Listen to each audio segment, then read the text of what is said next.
So you're saying that when it comes down to it, there's a part of you that may even fear success because of change, because there's certainty and comfort in the way things are now. And this is something that is actually very common, the fear of success. And when you first hear that, you're like, how can anyone ever fear success? Like, why would you fear success? And how is that possible? But it's exactly how you describe. You feel a certain way about certain things. Say I have a group of friends which are really bad friends. So now I might feel like these friends are really bad, but I know them and they know me and I'm comfortable with them and they're comfortable with me and I'm certain about this and I'm certain about that and they give me some level of comfort and this and that, but they're really bad and it's not a good situation, all of that. For me, imagine my life with better friends, it might scare me, like not being around these people because like there's such a big part of my life, even though, the other situation is good for me. This is a very real situation and a lot of people don't realize it.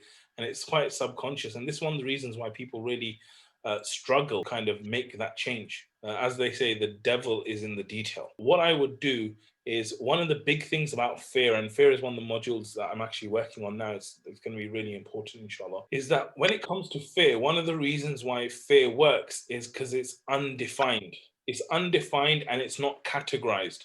So when fear is undefined and not categorized, it starts to become very powerful. What we need to do is we need to actually define it and we need to get to know it and we need to be better with it rather than just keeping it there as a fear. What I would do is I would start to define what does success actually look like. And really what we want to do is we want to build a compelling future. Let's kind of delve into that a little bit deeper, right? Why do you need to stay the same?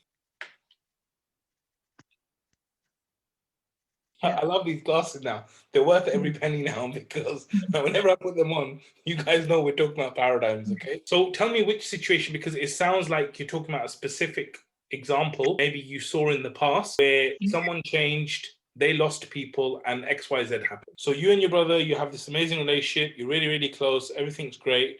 Then this woman enters your brother's life, they get married, and your relationship changes. So you kind of felt a sense of loss, I guess. And then that obviously affects your future now because you made certain decisions based upon that. So now we have a bit of an equation, right? And this equation that you have now is if I change, I will lose. So let's take this as an example. This is a good example, right?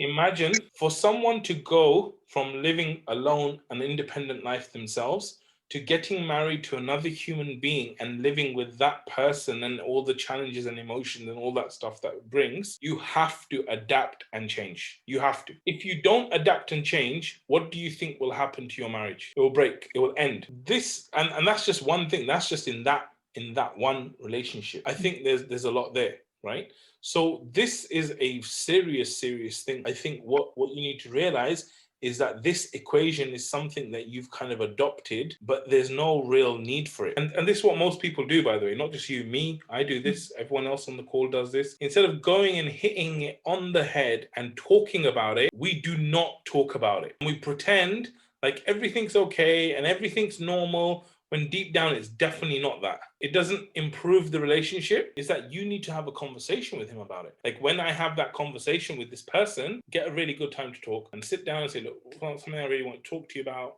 is just our relationship. And I know it's weird. I know it's weird me talking about it. I know I've never talked about it, but I just want to apologize because when I've been thinking about things and I've been looking back at things, and you can even blame the course, right? Blame the program. I'm doing this program and through the program, I've realized and I've learned that, the way we were before, like our relationship's not the same. And I realized that a lot of that, I kind of blamed you for it. And I realized that, it's very natural for you to change. And my commitment now is that I actually want to have a great relationship with you. See where conversation goes from there. The key for you is to be authentic and to focus on your own shortcomings and your own issues. But the truth is, a lot of time when you go to someone and go, look, this is all the things I did to you, I'm really sorry. Most of the time they'll go, it's okay. And you know what I really did was wrong as well. Sometimes that doesn't happen. Sometimes he might be like, yeah, well, how could you possibly think I was wrong and all of that, whatever. The very nature of life is that it's constantly changing. And so what we need to do is we need to adapt to that change. And so part of that adapting